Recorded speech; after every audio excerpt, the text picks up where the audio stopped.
Հունվարի 27-ը Փաշինյանը դարձրել է զոհվածների հիշատակի օր, որպեսզի ստվերի հունվարի 28-ին բանակի օրվա խորհուրդը։ Սա իր պատերազմն է հայկական ինքնության դեմ։ Հաղթելն այլևս նորաձև չի համարվում, քանի որ դա կարող է Ալիևին նեղացնել։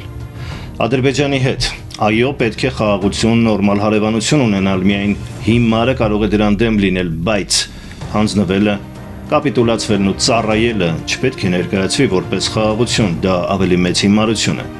Այսօր փառաբանվում է պարտությունն ու հանձնվելը, դա ներկայացնելով որպես հաղթանակ, տեսեք ինչ լավ խաղաղություն է արդեն ասում են նրանք, խաղաղություն, որի անունն է սակայն միայն ադրբեջանական բենզին, ցորեն ու միջանցք։ Փաշինյանական Հայաստանը հրաժարվում է հզոր բանակ ունենալու գաղափարից, մինչդեռ Ալիևը շարունակում է Սյունիքով անցնող ճանապարհը անվանել Միջանցք, չնայած Փաշինյանի բոլոր աղերսանքներին։ Անկամ Վրաստանի վարչապետը նախորդին դա պաշտոնապես անվանեց Զանգեզուրի Միջանցք։ Իրանում էլ են կասկած հայտնում, որ դա Միջանցք է, այսինքն բոլորը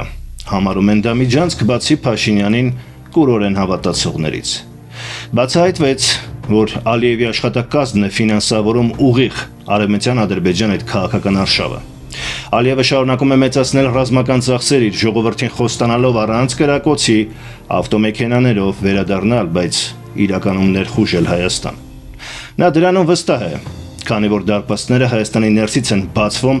որովհետև 100 տարով պարտավորվում են Ադրբեջանին առանց խոչընդոտի ու առանց հայի երես տեսնելու կապ ապահովել Նախիջևանի հետ եւ հրաժարվել այնուհետև Հայաստանի անկախության հռչակագրից։ Ինչ կարիք կա թանկ ծախսեր անելու պատերազմի վրա, երբ կարելի է տնտեսապես ու ժողովրդագրական էքսպանսիայով հանգիստ գրավել Հայաստանը, հատկապես երբ խաղաղության կեղծ քարոզի շնորհիվ Ադրբեջանի ռազմական մեքենան տարիների ընթացքում բազմակի գերազանցելու է Հայաստանին։ Եվ երբ հայերը մի օր դա նոր հասկանան, որ արդեն ուշ է լինելու, քանի որ Հայաստանն իր կեղծ հավասարակշռման քաղաքականությամբ կամավոր փաստորեն հրաժարվում է իր դաշնակիցներից եւ սեփական հզոր բանակ ունենալուց։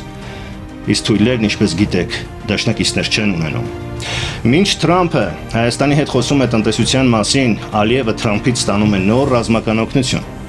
Հայաստանին չեն դիտում որպես ռազմական դաշնակից, այլ պարզապես օղակ Միջին Ասիան Թուրքիայի հետ կապելու համար։ Իսկ նման թույլ օղակին ոչ բանակ է պետք, ոչ անվտանգություն։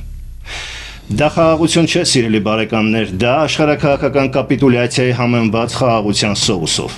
Առանց անվտանգության, երկաթբետոնյա երաշխիքների տնտեսական զարգացում ու բարեկեցություն չի լինում։ Մի խաբեք ժողովրդին։ Մեր զինվորները զոհվել են ոչ թե ադրբեջանական բենզինի, ցորենի, միջանցքի, այլ Հայաստանի հաղթանակի համար, քանի որ գիտեին, որ միայն այդպես է հնարավոր իրական խաղաղություն, ինքնիշխանություն եւ բարեկեցություն։ Իսկապես փառք մեր նահատակներին, նրանց պայքարը երբեք չպիտի մոռացվի եւ երբեք չպետք է թույլ տալ, որ Հայաստանին պարտություն բերածները պղծեն Հայաստանի հաղթանակի համար իրենց կյանքը տված հերոսների սխրանքը։